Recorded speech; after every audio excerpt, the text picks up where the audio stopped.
AP economic development బోర్డులో jobs.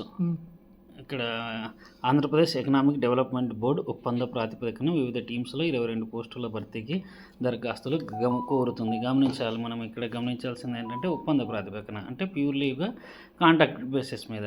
ఇందులో teams అంటే డిపార్ట్మెంట్స్ ఏవేవి అంటే మళ్ళీ ఈ ఎకనామిక్ డెవలప్మెంట్ బోర్డులో investment promotion, external engagement, HR and admin, policy and legal, graphic design.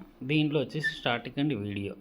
తర్వాత మనకు పోస్టుల వైడ్గా చూసుకుంటే మనం అసోసియేట్ వైస్ ప్రెసిడెంట్ 5 పోస్టులు, జనరల్ మేనేజర్ వచ్చి 10 పోస్టులు, మేనేజర్ వచ్చేసి 7 పోస్టులు. దీనికి కావాల్సిన క్వాలిఫికేషన్ ఏమడుగుతున్నారంటే వీళ్ళు పోస్టును అనుసరించి సంబంధిత విభాగంలో డిగ్రీ, పీజీ, మాస్టర్స్ డిగ్రీతో పాటు వర్క్ ఎక్స్పీరియన్స్ అంటే పనిచేసిన అనుభవం కూడా అడుగుతున్నారు. శాలరీస్ అంటే అదేవిధంగా శాలరీస్ ఎలా ఉంటాయంటే అసోసియేట్ వైస్ ప్రెసిడెంట్కు మంత్లీకి వచ్చేసి 2,50,000 నుంచి 5 లక్షల వరకు, జనరల్ మేనేజర్కు 2 లక్షల నుంచి 2,50,000 వరకు, అదేవిధంగా మేనేజర్కు 1,50,000 నుంచి 2 లక్షల వరకు. సో మనకు ఇప్పుడు ఆన్లైన్ దరఖాస్తు చేసుకోవడానికి తేదీ వచ్చేసి చాలా దగ్గరలోనే ఉంది, మార్చి 20వ తేదీ. తర్వాత దీన్ని మనకు ఏ విధంగా సెలెక్ట్ చేస్తారంటే వీళ్ళైతే ఒక రాత పరీక్ష కండక్ట్ చేస్తామని చెప్తున్నారు. రాత పరీక్ష మరియు ఇంటర్వ్యూ ఆధారంగా మరిన్ని వివరాలకైతే వాళ్ళు వెబ్సైట్ కూడా ఇక్కడ ఇవ్వడం జరిగింది. మీరు వెబ్సైట్ని కూడా చూడొచ్చు.